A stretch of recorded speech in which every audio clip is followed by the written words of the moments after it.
Hello everyone, my name is Zoe and I'm confused. My stepmom's son Anthony fell in love with me. Of course, nothing about love should be forbidden, but we're still brother and sister, not by blood or coming from the same uterus, but to be more exact, we're step-siblings. Well, that's not even the point. Let me tell you everything. When I was still a baby, my beloved mom went to the heavens due to illness. My dad suffered alone for a long time. As they say, time heals, and one day he let go of the memories of my mother and decided to start a new life. The culprit for that was his colleague, a woman named Kelly. She also lost her husband, the breadwinner of the family, and she perfectly understood the tragedy of my dad Ethan, so she sincerely tried to support him in this new reality. One day, she got a free trip from the state for all of us to a health resort. It was then that I met her son Anthony. He was a silent, quiet boy.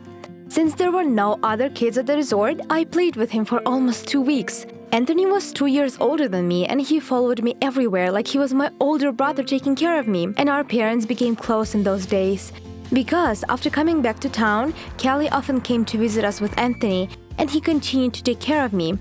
We went out to play in the streets with the neighborhood kids, and if someone offended me, Anthony just took those troublesome kids behind the house, and they were never seen again. Back then, I liked that kind of protection. The relationship between our parents lasted a long time. There was a time when Kelly and her son suddenly disappeared from our life. Daddy got depressed again. Yes, I was a little older then, and I remember well that Dad began to drink in the evenings. Then I found out that Anthony's dad did not die at all, but was in prison and was recently released. He tracked down his family to start a new life over again.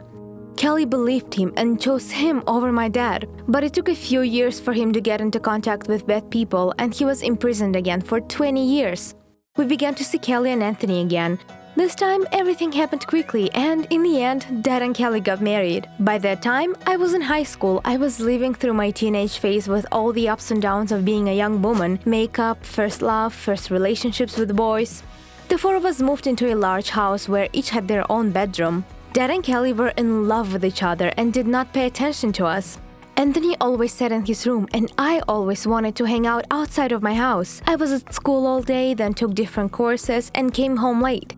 I ate quickly, did my homework, and then chatted with my friends online. Kelly sometimes came to my room and asked about my problems and explained how to live a teenage life. With Anthony, it was a little different. He always got so shy seeing me and couldn't say hi. Back then, I noticed a few times when someone was rummaging through my things in my bedroom. Who was looking for what?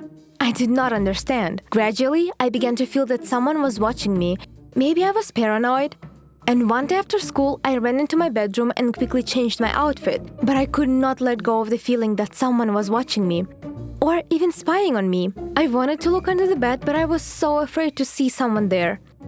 I ran out of my bedroom and hid in the hallway. Oh my God! Anthony walked out of my bedroom and disappeared into his room. That's what it is. So my senses did not let me down. I immediately told my dad about this and we all were fighting with each other. Anthony did not admit his guilt, and Kelly was of the opinion that Anthony, as my older brother, had the right to take care of any of my problems. Dad hesitated, and then under Kelly's pressure, he was over on their side. Like, if Anthony takes care of you as your older brother, then there is nothing wrong with that. So the conversation about possible spying was ended. For some time, it was quiet in the house. I made my dad install a lock on my bedroom door and I was always checking under my bed. Then I was friends at school with a guy named Bill. We had a friendly, slightly romantic relationship, going out, giving gifts, and maybe a couple of kisses. Of all the boys, he was the cutest. One time, he just stopped saying hi to me and began to avoid any communication in every possible way. Well, okay, I thought, and transferred my attention to a next boyfriend named Peter. He was ecstatic for my attention and was more persistent. He tried to be with me everywhere and gave me various gifts. I began to like it very much, and I also opened up my heart and began to actively see him. One day, he did not come to school and did not reply to my messages for a couple of days. Then he came back with a black eye and was clearly not in the mood to talk to me. But why? I thought. He went from loving me to hating me. I was not okay with such sudden change. I'm not a confrontational person in a relationship, so I just decided that he stopped liking me. After that, there was another guy, Irving, but we soon broke up without even starting to date. For a while, I was without a boyfriend. I studied more, took extra classes. In the evenings, I would lie on my bed and think about my life. And then it dawned on me. I got suspicious. It was weird that both Bill and Peter suddenly stopped talking to me. Maybe someone advised them to do this. Or forced them. I sent them both messages asking me to tell the reason why they abandoned me and promised to immediately delete their answer. And so I waited. I was sure that they would answer with Anthony. And then I heard the notification. When I opened the messages, I was so surprised. No, I was shocked. The name was Kelly, and please delete this immediately. The second message also mentioned the name Kelly. There was no end to my surprise. Of course, I immediately wrote back to them like, all good, all is deleted. But she's like that. I waited until everyone gathered angrily and accused Kelly of her tricks, waving my smartphone with the messages. My dad was shocked and could not understand what it was about. When I explained, he looked at Kelly fearfully, expecting that she would have a decent argument to answer with. But instead, she pounced on me and almost beat me up until my dad had to pull her away. Dad took her to the bedroom and gave her some pills. I was depressed and could not calm down and think about anything. Then Anthony came up to me. He said that it was he who forced Mom to get rid of my boyfriends because he was deeply in love with me, and that everyone who dares to approach me will face the same fate of Bill and Peter, and that when I turn 18, I will go down the aisle with him. These statements infuriated me, and I exploded so hysterically that even Anthony was taken aback. I screamed that they were violating my personal space, personal freedom, and that I would go to the police, if necessary, even go to the governor of the state, so that they would protect me from these terrible people. Apparently, this affected my stepbrother so much that he immediately got on his knees and began to tearfully confess his feelings and promised to make me a princess if only I agreed to be his wife. My head was spinning from everything. I caught a glimpse of how my dad, who was walking in our direction, covertly turned into the dining room and disappeared from sight. I pushed Anthony and locked myself in my bedroom. What should I do? Who should I ask for help? Will the police help me? And why did my dad distance himself from me and listens only to Kelly? Friends, help me make a choice to agree to the proposal and become his wife in a couple of years, or to contact the police. But no one threatens my life. On the contrary, Anthony promised to protect me all his life. Or do I just run away from home? I look forward to hearing your advice. Hello everyone, my name is Warren. I have something to tell you. This is an incredible story about a setup done by my mom. Yes, you heard it right. She wanted to set me up and she almost succeeded. And all because of her enormous selfishness and fear and perhaps some internal personal conflicts. Well, soon you'll make a conclusion yourself. The thing is that I was born into a miraculous way. My mom gave birth to me right in the middle of her way to the hospital. It just so happened that the day they went to celebrate my dad's birthday in the wilderness, they planned to have a picnic with some friends in the woods nearby and celebrate this day among friends in a big cheerful company. At first, everything went fine. Everyone got there safely, put up their tents, and at that moment, my mom was almost 9 months pregnant, and everything was fine. The day was almost over. During the daytime, everyone was active. They ate a lot, sang loud songs, drank, and the birthday was just going well. Before going to bed, Dad suggested that Mom walk around the area a little to stretch her back. If you are not aware, this often happens to pregnant women. The back aches because of the belly. She and Dad were walking around, then suddenly Mom felt a sharp pain in the lower abdomen. She screamed and called for help. Confused and drunk, my dad did not know what to do. They were trying to call an ambulance, but the signal was so bad up in the mountains. Then Dad got behind the wheel and put Mom in the back seat. Mom refused to go with my father, but he assured her that he could handle it. So they drove onto the road. My mom's pain was even more severe, and then she suddenly screamed that her water broke. Because all the craziness and emotions, my dad lost control of the car, and they crashed into a tree. Thank God at that moment that they were going very slowly. Shortly speaking, my mom began to give birth without any doctors, but my dad assisting the birth as best as he could, as he knew how. And as soon as I was about to pop out, an ambulance team arrived. I guess their friends managed to get through and the door delivered me in a couple of minutes. Oddly enough, despite the scary accident, no one had any bruises or got traumatized. Nothing. They were all experiencing other emotions. Their friends gathered around my parents and began to celebrate my birthday on the spot. And one of the friends said that I was a special child because I was born under such unusual circumstances and, most importantly, no one was hurt. He was right.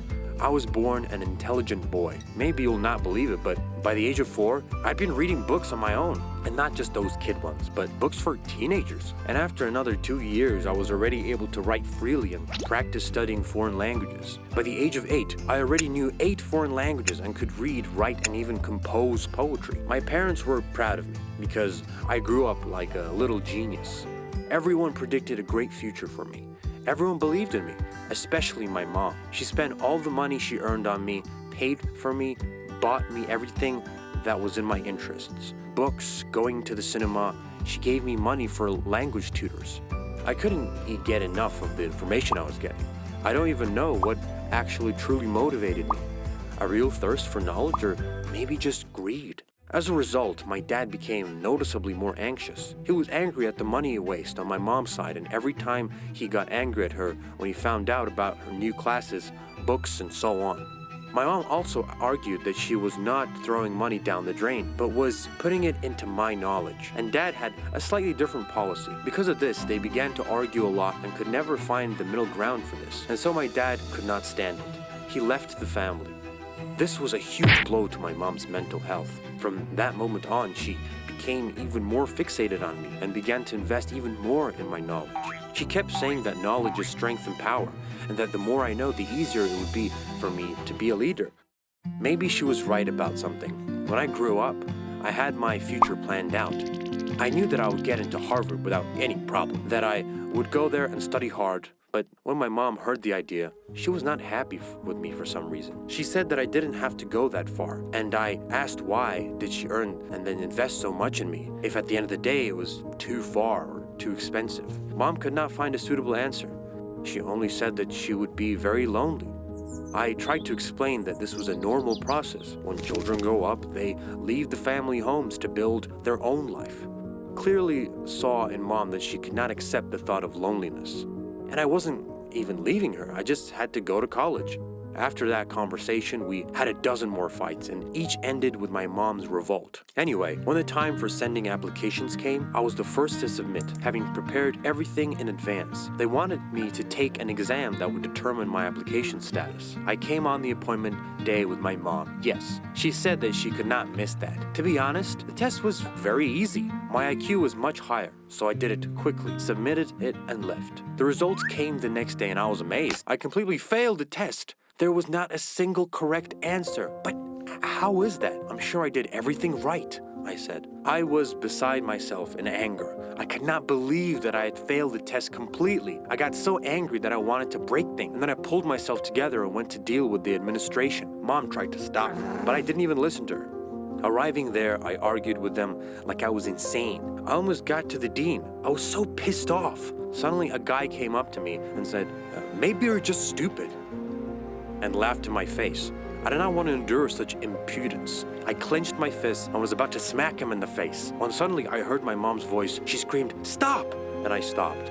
Mom took me and the admission staff to some office, and it said that she had something to confess. I didn't understand what was happening at all, but what I had heard destroyed me completely. After hearing her, I didn't even know how to react. I wanted to cry and yell because of how stupid it was. It turns out that my mom tampered with the test sheet, and she replaced my answers with her incorrect ones. I was afraid that I would lose you, as I lost my husband, and that I would never see you again, that you would leave your mother and would not want to come back. I was shocked, as was the staff. We were all silent for a while, and then the dean interrupted the silence. He took Mom aside and talked to her. She cried bitterly, and then promised him something. They returned and told me to take the exam again. Well, I passed everything perfectly and was immediately accepted. The situation with my mom remained unresolved, so I offered her a solution: to move to Cambridge with me. Mom laughed and then said that this is an option did not occur to her. Well, it's not for nothing that I have a high IQ, I said jokingly. I'd say our story ended pretty well. And there's something I'd like to say. I realized that our parents often hide their true feelings from us in order to protect us. But just think about it. Everything would be much easier if they just told us everything, right? What do you think? Do you talk to your parents about this stuff? If you like the story, then press the thumbs up button and leave us some comments. Don't forget to subscribe.